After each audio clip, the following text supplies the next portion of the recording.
Meanwhile, a Korea-China-Japan foreign ministers meeting is planned, and the leaders of the three nations will visit the U.S. on official invitation from U.S. President Barack Obama. All eyes are now on the possibility that these events might lead to bilateral summit talks between Korea and Japan. 이렇게 경색된 한일 관계를 개선하기 위해서는 아무래도 한일 정상회담 한번 하면 뭔가 많은 것들이 모멘텀이 실리지 않을까라는 얘기도 있고, 또 모멘텀이 많이 실려서 많은 진전이 있어야 정상회담을 할 수 있다라는 입장도 있을 것이고요.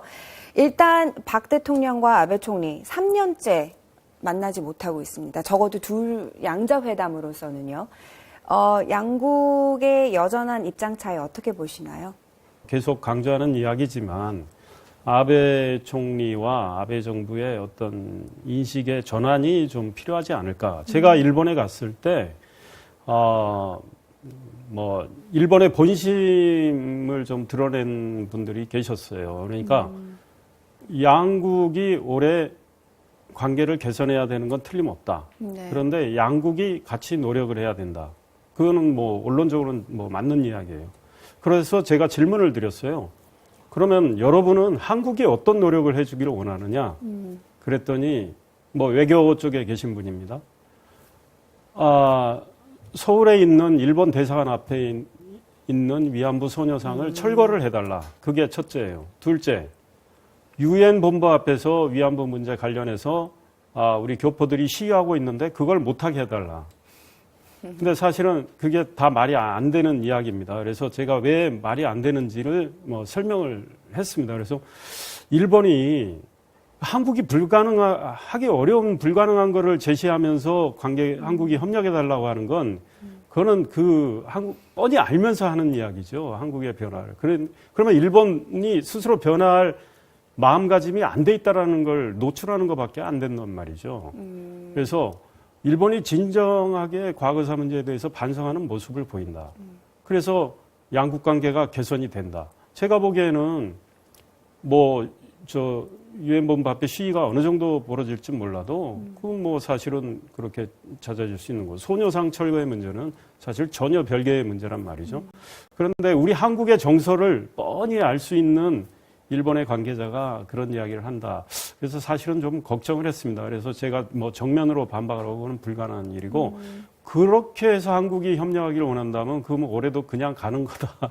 이런 이야기를 했습니다. 그런데 아베 총리의 경우에 만나자, 정상회담 하자 이런 입장이고, 계속 그런 많은 제스처들을 해온 끝에 이제 2014년 11월이었죠. 이제 에이펙 정상회담에서 박근혜 대통령이 어떻게 보면은 한중일을 통한 어떤 그런 모멘텀을 만들어 보자라고 이제 발언을 하신 걸로 알고 있는데, 한일 정상회담의 필요성은 인정을 하면서도 고누다마 검증을 한다든지 내지는 위안부 강제 동원을 인정하지 않는다라든지 이렇게 계속 이중적인 태도를 보이고 있어요. 그러면서 위안부 문제를 정치화하는 것은 또 안타깝다. 이런 워딩도 나오고 있고, 아베 총리의 속내는 뭔가요?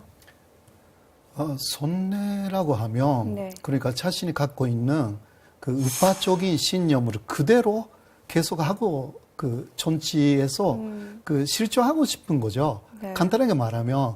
근데 거기에 대해서 예를 들면 독도는 한국의 원토이고, 그리고 위안부는 정말 사죄 배상해야 되는 문제이고, 네. 그리고 간제징용 문제, 이것도 일본이 배상해야 되는 문제이고, 이거는 아베 정권 그리고 아베 총리 자체가 갖고 있는 모든 신념하고 다 반대가 되는 것입니다. 간제징용 문제는 지금 한국 내에서 또 한국 법원에 많이 배상 요구를 했지 않습니까? 네. 거기서 한국 법원이 다 순서 판결을 내렸습니다.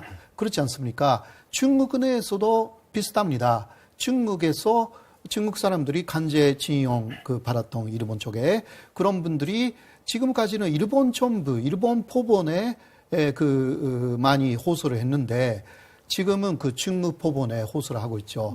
이게 그러니까 같은 입장입니다. 과거사에 대해서. 근데 경제적인 부분은 이것은 삼국에서 다 하기가 어려우니까 따로따로 하는 거죠. 한일 관계, 그리고 한중 관계, 그리고 중일 관계 따로따로. 이거는 경제 부분이니까 그렇게 하면 되는 것이고, 또 군사적인 문제 이게 한중일 회담에서는 말이 별로 나오지 않습니다. 왜냐하면 미국이 들어가야 되니까. 그럴 경우에는 역사적인 문제가 아무래도 강하게 나오는 게 한중일 정상회담 혹은 외무회담도 마찬가지입니다. 그럴 경우는 한국이 굉장히 유리하다. 어떤 면에서는. 그러니까 일본은 그곳을 한다고 해놓고 계속 미루는 이유가 거기에 있다고 저는 지금 보고 있거든요. 그러니까 어떤 면에서는 그래도 이쪽의 논리로서는 한일 정상회담은 아직 시기상조다. 그러니까 한중일 혹은 아까 말씀하셨던 한미일도 괜찮습니다.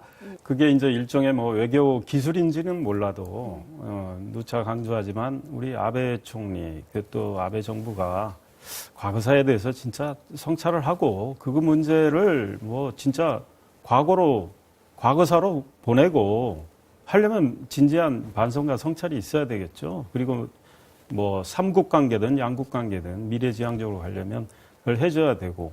그러나 한중일 삼국 정상회담이 이루어진다면 우리 교수님께서도 말씀하셨지만 과거사 문제 역시 나오거든요. 그렇죠. 그러면은 시진핑 중국 국가주석도 아주 일본에 대해서 강한 불신을 갖고 있단 말이죠. 이 문제에 대해서.